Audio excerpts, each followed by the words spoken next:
Um, Proverbs 22:6 says, "Train up a child in the way he should go, and when he's old, he will not depart from it." So as I said, we were raised in a Christian home by two very loving, God-fearing parents. With the 7 children born to them, we ended up with 2 accountants, an engineer, and 4 entrepreneurs. None have been to prison. None struggle with addiction. All are born again. All are married to born-again spouses. None have been through divorce. And there's 19 grandchildren being raised out of that union. So with that legacy, it's pretty incredible for 2 wild and crazy kids who, it was said, would never make it. There would never be a chance for that. But there's really more to that legacy, because it'd be pretty natural to assume that with that type of result, things must have been pretty easy, must have been a pretty privileged upbringing, and that's the furthest it could be away from the truth. It was definitely not all sunshine and rainbows growing up. There was a lot of adversity, including bouts with poverty and homelessness for our family. But our parents' faith in the Lord and their diligence in prayer charted the course through those difficult periods.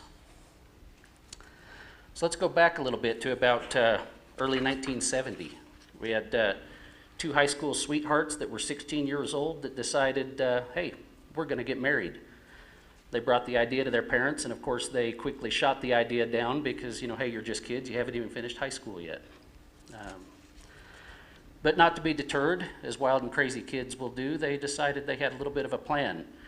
If they were expecting a child, no one would say no to them getting married in South Central Kansas at that time. So as 16-year-olds, they got pregnant knowing that they would be able to get married.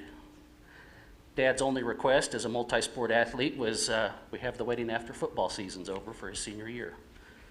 So quite a risk that they both took at that point.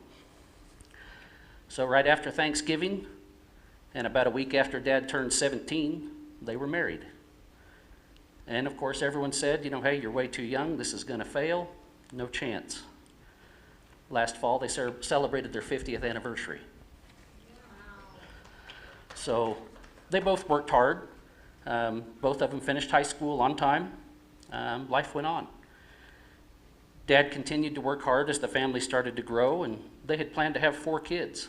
But as often happens with our plans, God can have other plans. Number 4 ended up being number 4 and 5. So even though there was no history of twins on either side of the family, well, they now had a family with 5 kids. And so even though Dad continued to work diligently, often multiple jobs, sometimes the math just didn't add up. And money was not always there. Mom was definitely a homemaker. At one time, she had 4 kids running around in diapers. She would do crafts and other things to help support family income when she wasn't chasing kids around. So we moved pretty frequently, chasing jobs and economic opportunity. And when I say frequently, I was totaling this up a little bit ago. From the time I was about 4 or 5 years old until I graduated high school, we moved at least 15 times that I can count in there. 3 different high schools in 3 different states for myself.